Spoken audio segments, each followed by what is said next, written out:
Assalamualaikum warahmatullahi wabarakatuh. Bismillahirrahmanirrahim.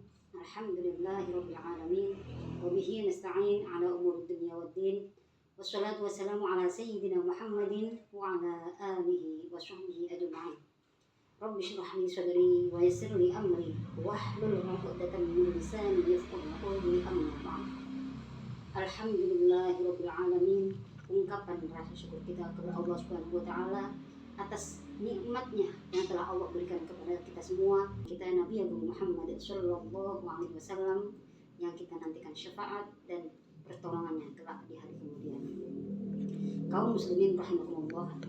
Pada kesempatan kali ini saya ingin menyampaikan tentang wanita dalam Islam. Beragam ekspresi dalam menyambut bulan Ramadan, khususnya bagi para wanita. Bagi sebagian wanita yang dalam kesehariannya belum berhijab, mungkin mereka memutuskan untuk memakai hijab selama bulan Ramadan. Wanita mendapatkan perlakuan istimewa dalam Islam. Mereka diperlakukan layaknya ratu yang tidak sembarang orang bisa menyentuhnya.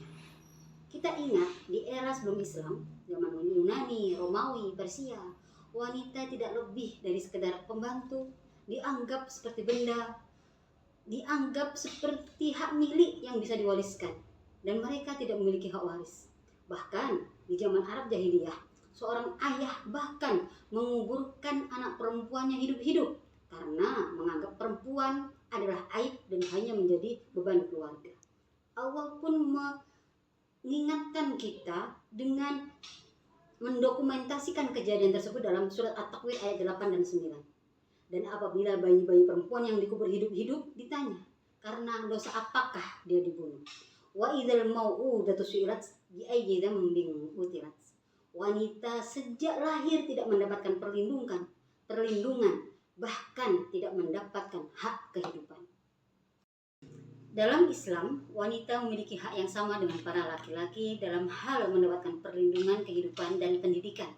Bahkan Islam menganjurkan perlindungan dan pendidikan terhadap anak perempuan dengan menjadikan surga sebagai imbalan atas perbuatan tersebut. Diriwayatkan oleh Aisyah radhiyallahu anha, Rasulullah SAW bersabda, barang siapa diberi cobaan dengan beberapa anak perempuan, lalu dia memperlakukan mereka dengan baik, maka kelak anak itu akan menjadi tabir baginya dari api neraka. Hadis riwayat Bukhari. Di hadis lain diriwayatkan oleh Anas bin Malik, Rasulullah SAW bersabda, barang siapa memelihara dan mendidik dua anak perempuan sampai balik, maka kelak pada hari kiamat aku dan dia seperti dua jari ini. Beliau menyatukan jarinya. Hadis riwayat Muslim.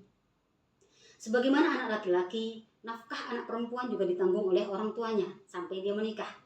Setelah menikah, kewajiban beri nafkah beralih dari orang tua kepada suami. Jika seorang suami tidak memberikan nafkah, istri bahkan diperbolehkan untuk menggugat cerai sang suami, dan hakim diperbolehkan untuk mengabulkan gugatan tersebut jika terbukti sang suami tidak mampu memberinya nafkah. Saat sampai usia menikah, wanita memiliki hak penuh untuk memilih pasangan atau suami sesuai dengan kaidah-kaidah syariat yang telah diajarkan. Tidak ada seorang pun yang berhak merampas hak tersebut meskipun itu adalah orang tuanya sendiri. Suatu ketika datang seorang wanita kepada Rasulullah SAW mengadukan perilaku ayahnya yang menikahkannya dengan laki-laki yang tidak dia cintai. Kemudian Rasulullah menyerahkan sepenuhnya kepada perempuan tersebut atas putusan, dan Rasulullah menolak perkawinan yang sudah dilakukan oleh orang tua sang gadis. Hadis riwayat Bukhari. Setelah menikah, wanita memiliki hak terhadap suaminya sebagaimana hak suami terhadap istrinya.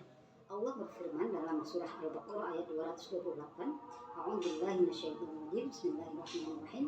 Walahunna mithlul ladzi 'alaihin bil ma'ruf. Para wanita mempunyai hak yang seimbang dengan kewajibannya menurut cara yang ma'ruf. Dan Rasulullah juga bersabda, sebaik-baik kalian adalah yang paling baik terhadap istrinya, dan aku adalah sebaik-baik kalian terhadap istri. Hadis riwayat Ibnu Majah. Khairukum li ahli wa ana khairukum li ahli. Islam juga menetapkan hak kepemilikan harta kepada wanita dan memberikan kebebasan penuh kepada wanita untuk membelanjakan hartanya. Wanita bahkan memiliki hak waris yang sebelumnya bahkan wanita adalah sesuatu yang bahkan diwariskan. Islam juga memberikan kepada wanita hak untuk berinfak dan bersedekah atas harta yang dimilikinya. Suatu saat Rasulullah menganjurkan para wanita untuk bersedekah, dan para wanita di zaman itu berbondong-bondong menyedekahkan harta yang paling dicintainya demi jihad fisabilillah. Hadis riwayat Bukhari. Islam sangat memuliakan wanita tatkala telah menjadi seorang ibu.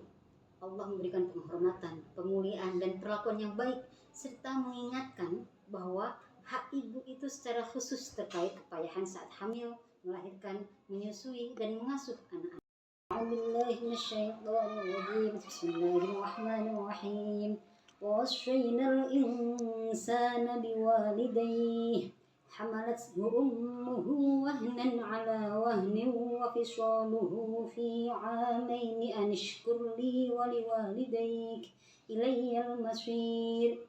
Dan kami perintahkan kepada manusia untuk berbuat baik kepada ibu dan bapaknya. Ibunya telah mengandungnya dalam keadaan lemah yang bertambah-tambah dan menyapihnya dalam 2 tahun. Bersyukurlah kepadaku dan kepada orang dua ibu bapakmu. Hanya kepadakulah kamu kembali.